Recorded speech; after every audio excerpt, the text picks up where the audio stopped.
the Honorable Minister of Agriculture and Farmers Welfare to deliver his address.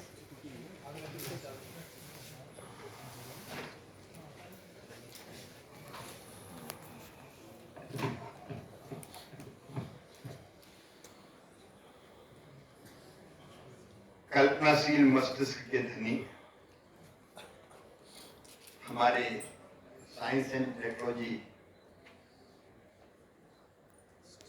और जब उनको सुनते हैं तो लगता है कि वो तो अनेकों विभागों का समन्वय है। आदरणीय डॉक्टर जितेंद्र सिंह जी, हमारे डीजी डॉक्टर एन कलाई सेल्वी जी, डायरेक्टर CSIR और CRRI श्री CH रवि शेखर जी, आदरणीय डॉक्टर हरेंद्र सिंह बिष्ट जी, यहाँ उपस्थित हमारे सभी प्रिय मित्रों, आज महावीर जयंती भी है। कुछ कल मान रहे हैं लेकिन ज्यादातर आज मान रहे हैं। जो दूसरों को जीते वो वीर, लेकिन जो अपने आप को जीत ले वो महावीर। और जो महावीर वो जितेंद्रिय, जो इंद्रियों पर विजय प्राप्त कर ले वो जितेंद्रिय, और जो जितेंद्रिय वो जिन, और जो जैन वही है। तो आज के माहौल में तो लगता है सबको जैन बन जाना है। मैं भगवान महावीर स्वामी जी के चरणों में प्रणाम करता हूं। महावीर एक विचार है जो मुरझाते हुए मानवता के फूल को फिर से खिलाते हैं। महावीर एक विश्वास है जो अंधेरे में डूबे संसार को ज्ञान का दीपक दिखाते हैं। महावीर एक संकल्प है जो स्वयं को जलाकर दूसरों के जीवन में प्रकाश भरते हैं। महावीर एक गूंज है जो सदियों से जियो और जीने दो का आह्वान कर रही है। महावीर वह क्रांति है जो भीतर की बुराइयों को जड़ से मिटाती है, और महावीर वो करुणा है जो संपूर्ण जीव जगत के कल्याण का रास्ता दिखाती है। और सचमुच में भगवान महावीर ने कभी शस्त्र नहीं उठाए, उन्होंने किसी पर विजय प्राप्त नहीं की,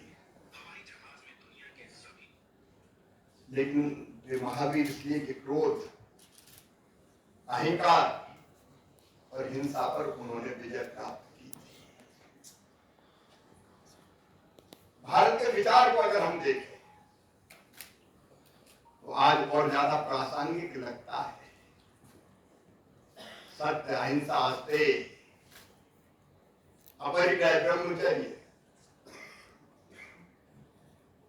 अब आज के युग में अहिंसा कितनी प्रासंगिक है हम सब जानते हैं। आज तो संयुक्त राष्ट्र संघ का कोई अस्तित्व ही नहीं बचा है। जिसकी लाठी उसकी भैंस, सर्वाइवल ऑफ द फिटेस्ट। बड़ी मछली छोटी मछली को खा जाएगी। एक अलग तरह का वातावरण है,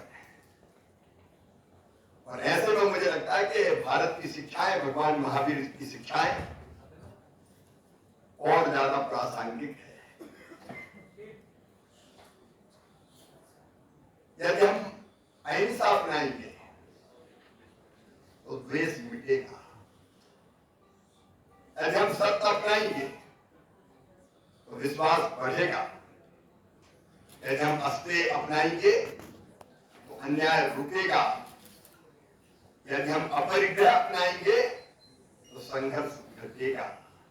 यदि हम ब्रह्मचर्य अपनाएंगे तो जीवन संतुलित होगा। इसलिए आइए इस अवसर पर हम संकल्प लें कि हम भगवान महावीर स्वामी की शिक्षाओं को माने।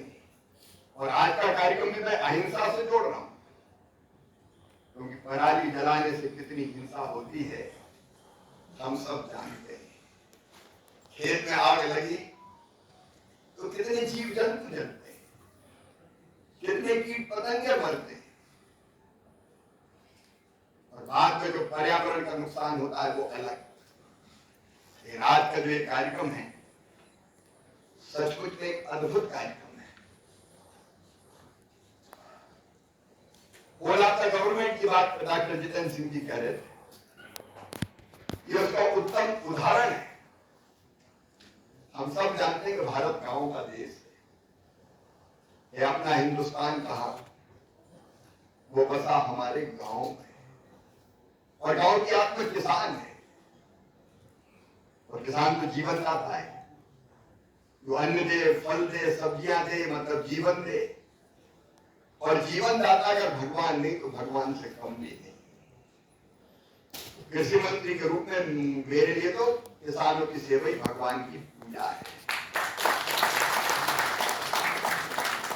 और ये जो मैं कार्यक्रम देख रहा हूं, देखो भारत अत्यंत प्राचीन और महान राष्ट्र है, और जितना भारत प्राचीन है उतनी कृषि भी भारत की प्राचीन है, और उतना ही विज्ञान भी भारत का प्राचीन है। मित्रों, आज जरा भी अगर हम गहराई से देखें, आर्यभट्ट, सुश्रुत, चरक, कणाद, भास्कराचार्य, नागार्जुन, बराहमिरी, बोधायन, महर्षि पाराशर, ऋषि कश्यप, एक समृद्ध वैज्ञानिक परंपरा रही है हमारी। आजकल युद्ध भी अजीब हो गए।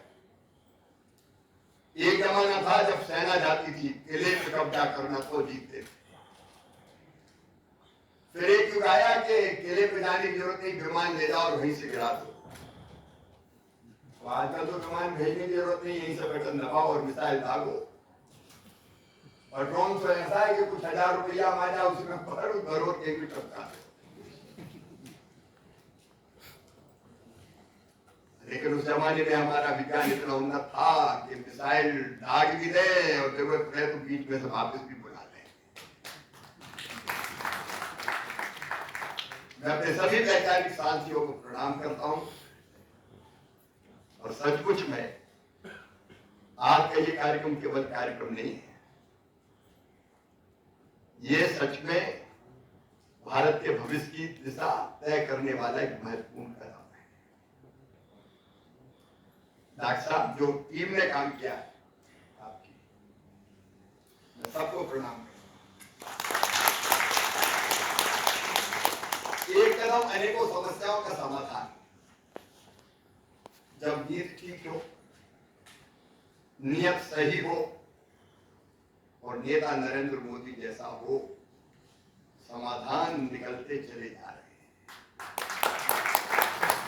और जैसे डॉक्टर जितेंद्र सिंह जी अभी कह रहे थे, हमको विश्वास है कि मोदी जी के नेतृत्व में हम आज भी सारे संकटों से पार पाएंगे। लेकिन आत्मनिर्भरता जरूरी है। आज हम किसी पे डिपेंड नहीं कर सकते, पता नहीं कब किसी का गड़बड़ हो जाए, कौन सी चीज रुक जाए, और इसलिए आत्मनिर्भर होना जरूरी है। और मैं तो बहुत बधाई देना चाहूंगा CSIR को, CRRI को, CSIR IIP को, और आप सबको, जिन्होंने एक तीर से कई निशाने साधे। अब हम लोग चिंतित थे पराली का क्या करते हैं। हालांकि दिल्ली के प्रदूषण के लिए केवल पराली जिम्मेदार नहीं है, केवल किसान नहीं, तथाकथित शब्द समाज भी जिम्मेदार है। पराली के बाद प्रदूषण घटा नहीं है। और पहले आप देखिए, वेस्ट टू वेल्थ पहले भी था हमारे यहाँ। मैं बचपन में, डॉक्टर साहब भी जानते होंगे, पराली नहीं जलाता, क्योंकि बैलों से खेती होती थी, तो बैलों को चाहिए भूसा, तो गेहूं और धान उसकी काम आती थी पराली। घर के छज्जे भी उसी के बनते थे, एक ने अनेक उपयोग थे। लेकिन जब दूसरे साधन हो गए तो ये उपयोग बंद हो गए। लेकिन अब ये जो समाधान है हमारा, पराली ये बिल्कुल वही है आम के आम और गुठलियों के नाम। हम लोग प्रयास कर रहे हैं पहले से, और पराली जलाता क्यों है किसान? उसका कारण ये कि धान की फसल काट के उसको गेहूं लगाना है, बीच में 15-20 दिन ही मिलते हैं उसको, और इसलिए वो फटाफट दूसरी फसल बोना है, इसलिए तुरंत वो जला के दूसरी फसल की तैयारी कर लेता है। लेकिन हमने दूसरी पद्धतियां भी विकसित की, मैं आंकड़ों में नहीं जाता, हमने दूसरी पद्धतियां भी विकसित की है कि जिनमें डायरेक्ट सीडिंग जैसी पराली को जलाने की जरूरत नहीं पड़ती, और धीरे धीरे बढ़ रही है। पंजाब में भी पराली जलाने की घटनाएं घटी है, हरियाणा में भी कम हुई है, उत्तर प्रदेश में भी कम हो रही है। लेकिन ये तो आप अद्भुत समाधान लेके आए। जैसे आप कह रहे थे कि जो तेल नाली में फेंका जाता था उसके पैसे मिल रहे हैं, और तो पराली के पैसे भी मिल रहे हैं। ये समाधान सचमुच में किसान की आय भी बढ़ाएगा। आत्मनिर्भरता की बात जो डॉक्टर साहब कर रहे हैं, हमको नए तरीके ढूंढने पड़ेंगे ताकि दूसरों से हमको कुछ मंगाना नहीं पड़े। और ये पराली से रोड बनाने तक का सफर, ये सचमुच में ऐतिहासिक है, शानदार है। मैं आपको और आपकी पूरी टीम को एक बार फिर से बधाई देता हूँ, किसको धन्यवाद। एक समाधान है, और अब जो मेरे पास हिसाब में गड़बड़ हो सकता है, लेकिन मुझे बताया कि 4,500 करोड़ का सीधा लाभ हमारे देश को इससे होने वाला है, तो हम लोग इंपोर्ट करते हैं बायोफ्यूल। और इसलिए जब मुझे डॉक्टर साहब का समाचार मिला कि CSIR किस कार्यक्रम में आना है, तो मेरे मन में यह आया कि तुमने कहा और हम चले आए, क्योंकि काम तो हमारा भी है। यहाँ जो हमारे वैज्ञानिक साथी बैठे हैं, वो सृजन के साथी हैं, समृद्धि के साधक हैं, और राष्ट्र के नव निर्माण के नायक हैं। इसलिए मैंने कहा कि आपसे भी मुलाकात हो जाएगी, और बिना सत्संग विवेक ना होगी। वैज्ञानिकों की संगत तो आज जरूरी है, और इसलिए आज इस ऐतिहासिक कार्यक्रम में हम केवल टेक्नोलॉजी ट्रांसफर करने की उपस्थित नहीं हुए, हम यहां मिट्टी की महक को मशीन की महत्ता से जोड़ने आए। हम यहाँ खेत के अवशेष को देश के विशेष गौरव में बदलने आए। यह खेत खलिहान और विज्ञान के विधान का गठबंधन है, यह परिश्रम के पसीने और प्रौद्योगिकी के प्रकाश का संगम है। मैं आप सबका हृदय से स्वागत करता हूं। जय जवान जय किसान, अटल जी ने कहा जय विज्ञान, और मोदी जी ने कहा जय अनुसंधान। जय जवान जय किसान जय विज्ञान जय अनुसंधान सबका आपने संगम किया है। मैं अपने सभी वैज्ञानिक मित्रों को और पूरी टीम को हृदय से बधाई देता हूँ। रोड ट्रांसपोर्ट वालों को भी, तो सिल्चर और कौन सा रोड बहुत बन ही रहा है, अब तिरुपति वाला भी बनने वाला, और धीरे धीरे भगवान करे सारे रोड हमारे बने, आयात पर निर्भरता हमारी समाप्त हो जाए, और हम इन्हीं चीजों से हमारे वैज्ञानिक सोचते रहे। अभी तो ये अंगड़ाई है, अभी और अलग अलग तरीके निकालना है, क्योंकि खेती में भी एक तरफ हमने उत्पादन इतना बढ़ाया कि उनके भंडार हमारे भरे। आज डॉक्टर साहब चावल रखने की जगह नहीं है, चीन को बचा कर हम दुनिया में नंबर 1 होगा इन चावल के उत्पादन। कभी यूएस से आने वाला 480 दाल गेहूं खाने के व्यवस्था, आज हमारे सरबती की गूंज सारी दुनिया में हो रही है। बासमती की महक से कोई देश अछूता नहीं है। लेकिन अभी और काम करनी है, फलों में, सब्जियों में, दालों में इनको और आत्मनिर्भर बनाना है। उसलिए नई नई बीजों की किस्में कैसी तैयार हो, उसमें आईसीआर के संस्थान भी हमारे निरंतर काम कर रहे हैं, निरंतर लगे हुए हैं। और जलवायु परिवर्तन के खतरों से भी निपटना है। ज्यादा गर्मी में उत्पादन ना घटे, ज्यादा नमी हो तो वो भी सहन कर ले। विपरीत परिस्थितियों में भी हम भारत में, हम तो 140 करोड़ हैं, छोटा मोटा देश थोड़ी है। अमेरिका की कुल आबादी 30 करोड़, यूरोप की कुल मिला के 50 करोड़, हम 140 करोड़। तो हमारे यहाँ फूड सिक्योरिटी, खाद्य सुरक्षा बहुत महत्वपूर्ण है। उसमें भी हमारे वैज्ञानिक मित्रों का अतुलनीय योगदान है, और इन सब कार्यक्रमों के संयोजन से, क्योंकि कोई भी चीज बेस्ट है ही नहीं, हर चीज का उपयोग है। हम उपयोग करते हुए नए नए रास्ते और निकालते जाए। यहाँ बैठे हुए सभी वैज्ञानिक मित्रों को भी मैं प्रणाम करता हूँ। मिलकर काम करेंगे हम, क्योंकि यहाँ डॉक्टर जितेंद्र सिंह जी के पास साइंस टेक्नोलॉजी विभाग है।